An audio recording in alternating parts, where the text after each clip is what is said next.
Panapanahon ng pagkakataon, may babalik bang kahapon? Natatandaan mo pa ba nang tayong dalawa'y unang magkita?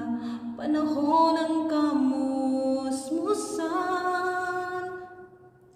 sa piling ng mga bulaklak at halaman, doon tayo nagsimula mangarap at tumulong.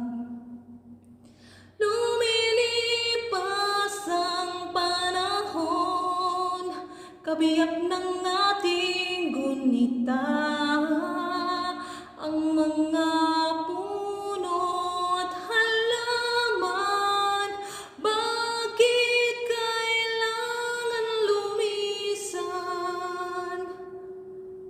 Panapanahon ng pagkakataon, may